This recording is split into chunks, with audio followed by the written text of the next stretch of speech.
Paul wrote many letters, especially at least the ones that now survive, are written from the 50s. And in those letters, it seems like sometimes Paul tends to oscillate. So, like in his earliest writings, you have the return of Jesus being imminent.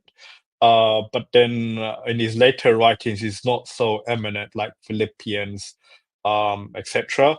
But in terms of like them writing literature, I mean, Paul was just one man, and so Paul couldn't be in all in one place at many times, and he founded many churches, and so the purpose of his letters was to serve as if Paul was present, whilst being absent, and so they were seen as being authoritative. But by the time like the New Testament Gospels are written, many of the early first generation Christians had already passed away. And so I would imagine Christians would begin to document or write down, some of the teachings that were being taught orally. And the four Gospels are not necessarily our only writings, because carefully, like analyzing the text, they seem to reveal some pre-existing sources, and these pre-existing sources are thought by many scholars to be written sources because of the extensive verbal agreements that they share.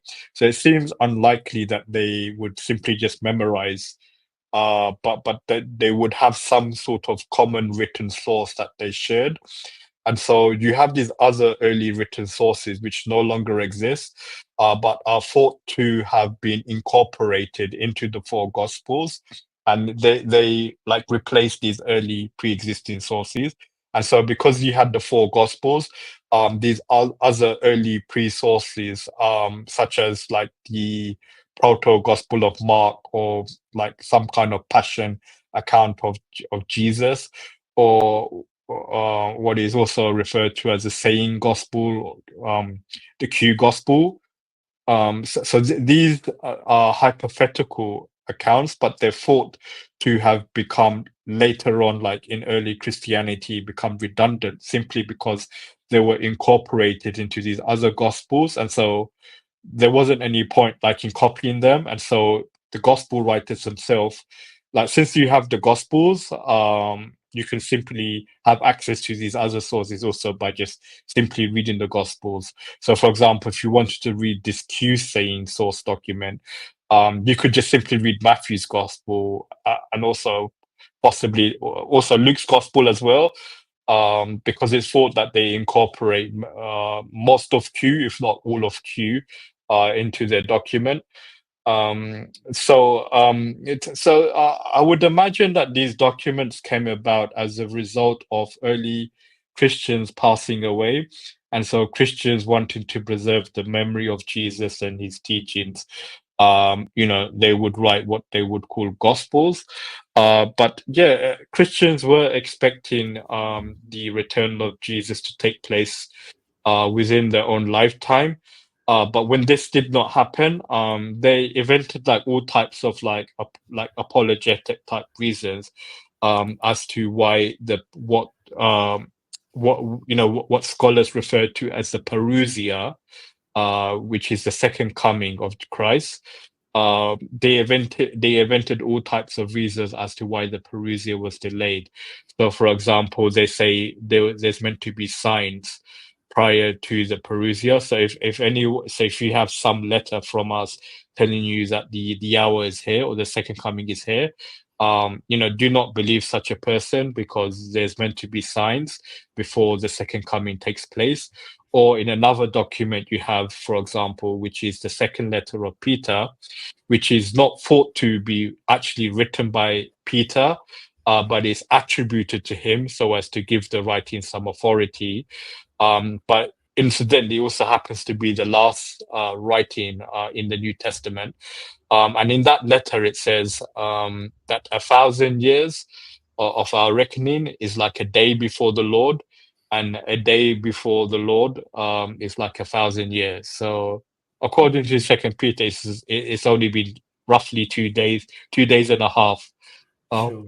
This Second Peter was written about 2,000 years It's ago. it's it's very interesting. So I Jesus is read. still, Sorry, yeah, can you hear me? Yeah, I yeah, read yeah. something in one of the books that they were actually not written for the purpose of preaching the gospels. They were kind of just like stories or narrations for the converts to read. They weren't actually used to go out and evangelize other people who are non-Christians. What's your thought on that? This is a thought of Bart Ehrman, so I love to. What, would you be able to counter that, or what do you think? Yeah, it's an interesting thought. I mean, I guess it would depend on like which gospel you would read. So both Luke and John, they make the purpose of writing more explicit. So Luke says he's writing a more accurate account so that you may have certainty. So this seems to apply that Luke believed that other writings and other gospels that were written prior to him were not as accurate, and so he felt the need, like he says, it seemed good to me also to write a more accurate account, so that you may have certainties. So he felt that the other gospels did not give much confidence, and so he felt the need that he would have to write a more orderly, a more accurate account, which he says he has carefully investigated like from the start. Um, so Luke is writing so as to give people more confidence in the gospel. Yeah. Whereas John, at the end of his gospel in John chapter 20, he says that he wrote so that you may believe, so that it's actually ambiguous in the Greek, but that you may believe that Jesus is the Christ, the Son of God, or that you may continue to believe that Jesus is the Christ and the Son of God. So John is not simply writing a biography of Jesus, but he's also writing with the purpose so as to convince you that Jesus is the Messiah, the Christ. Wow, wow, this is coming up to the final question. So we went to what, why, and now is the who, which is going to be a quite Oh. controversial question. So, do we actually know who wrote the Gospels, even though they are named, Matthew, Mark, Luke, and John? Do we actually know the authors? Yeah, so we have to basically take them on a case by case basis. But the simple answer to that is the authors are anonymous. So most of the Bible, both the Old Testament and the New Testament, is written by anonymous authors. But there are some writings which are regarded as pseudepigraphal, and pseudepigraphal basically means a fake author. Someone pseu means fake, so pigraphal means writing. So pseudepigraphal means like a fake writing. So in other words, someone pretending to be someone that they know that they're not. So you have like this type of literature in the New Testament. So for example, some of Paul's letters, which are said to be written by Paul, are not really by Paul, but by some anonymous, unknown person, but using Paul's name in order to get their work validated or read by those people who respect Paul. Also, I mentioned Second Peter. Second Peter is like almost like universally regarded as being pseudepigraphal, not by Peter, even though it explicitly claims to be by Peter, and even claims to be like an eyewitness present at the time of one of Jesus's life events, what is referred to as the Transfiguration. So you have this, so you have pseudepigraphal writings, but when it comes to the four Gospels, they're written by anonymous authors. They don't claim to be written by the names that are commonly like attributed to them nowadays. Um, and even nowadays, when people refer to them as Matthew, Mark, Luke, and John, like outside of a conservative fundamentalist circle, they're calling them by those names, not because they like people believe that they actually wrote those gospels, but it's a convenient way to distinguish one gospel from another.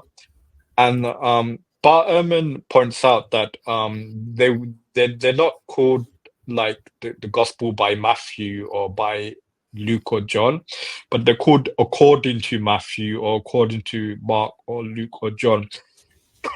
And the reason why they have these titles, which are like is inscriptions, rather than names of authors, is because the tradition, or someone is telling you that this is the gospel of Jesus according to the understanding of Matthew, or this is the gospel of Mark according to the understanding of Mark. But it